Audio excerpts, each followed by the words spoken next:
Welcome to Massive Beers. My name is Matt. We do mystery beer stuffs here. One of our favorite things to do, mystery beers. This comes courtesy of my boy, Steven.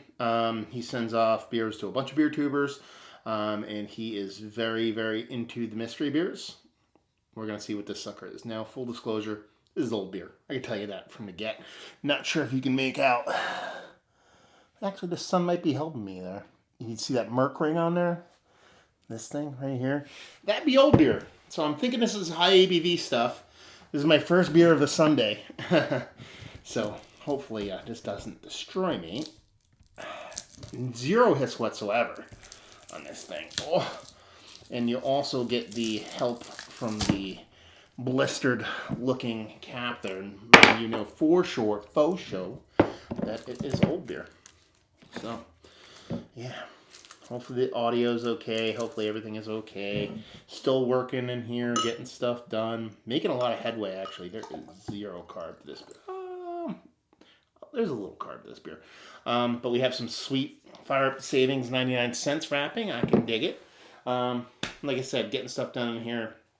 Actually, I don't even know if you can see that. I found a Mid-Atlantic swivel server rack. $60. Basement Marketplace. I'm super pumped. Had to replace my audio video rack, which is a cheap old Techniques thing. So, anyway, yeah. What does that look like?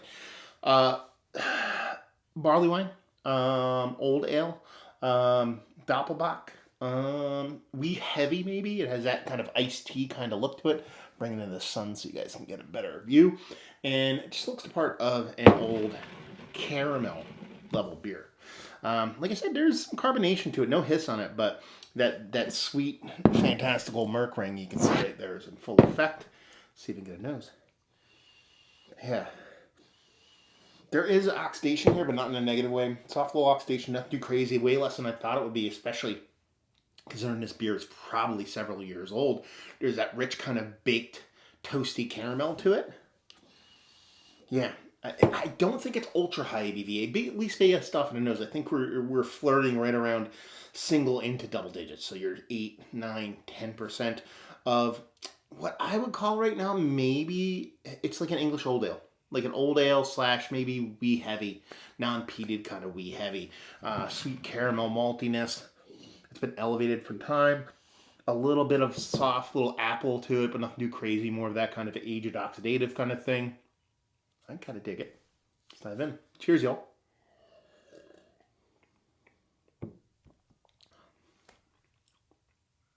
That's delicious. That is delicious. That is barley wine. That is old school barley wine. Like old school barley wine. Like there's no frills to this. This is malt, Maris Otter, fugly, English style old ale. With a nice creaminess to it. That little touch of oxidation, which I appreciate on a beer, especially something I'm guessing is 10 plus years old. So my brain wants me to call this the old Ballantine barley wine. Only because Steven sent off the Ballantine ale, just a plain Ballantine ale. I thought it was like, I think I ended up calling it just an old school ale, a la kind of Genesee honey brown lager, something along those lines. And this has this just super duper duper old school level barley wine to it. Like 10% English style barley wine, which I think is right around where that old school kind of Ballantine kind of fell in. Now, I'm thinking this is old. Like old. Like aughts old. Not like teens, like 5-10 years ago. I think this is actually older than that. I think it has a nice time. Let's call it 2011 for the sake of conversation. 2008 to 2011. I said aughts, but that's what I think it's. 2011, somebody's version of an English style barley wine. No frills, done and done. Like it's just malt bill, hops, water, yeast, donezo. And it is drinking absolutely fantastic. Is it like the best barley wine I've ever had in my life? Is it like kind of like drinking like I would like a Kunin or one of these kind of barley wines that a lot of these Americanized companies like hair of the dog kind of thing going on. It's a little bit less than that. I think that's an ABV that I'm really dialing into, that it's not 12, 13, 14, 15%. I think it's much more closer to 10, give or take a percent or so. And just comes off as a Merriam-Webster dictionary version of an English barley wine blurring the lines of an old ale. Because it is that little bit of old lower ABV, and because it is so old school, I kind of just want to call it an old ale. Yeah, I think we're done. Yeah, so let's call it what it is. Let's call it a 9.8% 2011 old ale. Nothing but base ingredients. Let's see what we got.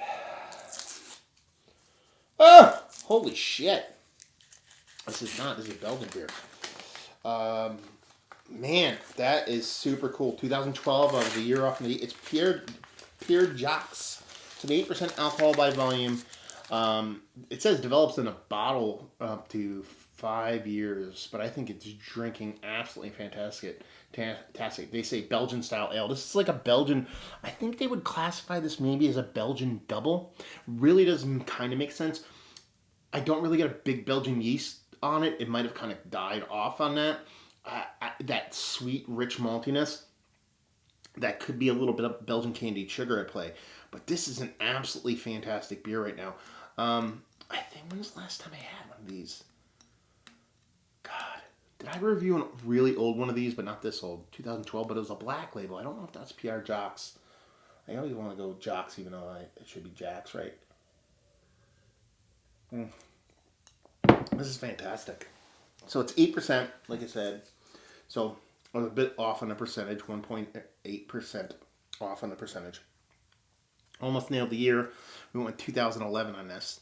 And honestly, this really does come off as like an old kind of shilling, robust kind of old ale in a very, very tasty way. This is aged fantastically.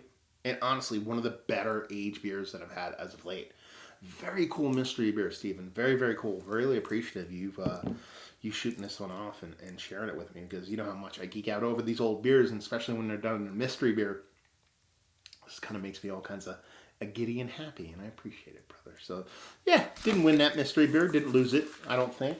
I think I landed somewhere kind of in between everything, but what I did do is I won because I got to drink a really old beer that's really, really tasty. We're done and done. Yeah, have you had this beer recently?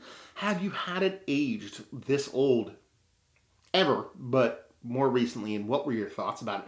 I'm hoping Steven has had this, and I'm hoping he's actually drank it, so I'm really curious as to your thoughts on it, Steven. And anybody else has any insight on these aged beers, this kind of older stuff like this? Let me know what you think, because I think this is honestly one of the better aged beers I've had as of late. And don't sleep on these. I know these can be found on shelves, and when you do, don't hesitate to pick them up, especially if you dig on the old beer. Have you been to Goose Island pre-Bud? Have you been there since? I had friends that just went out about a month ago, and they had a blast. All that stuff down there. So there you go. Hopefully you guys enjoyed the review. Hopefully you're enjoying a little bit of aged mystery beer right now. Hope to see you next time. Cheers, y'all.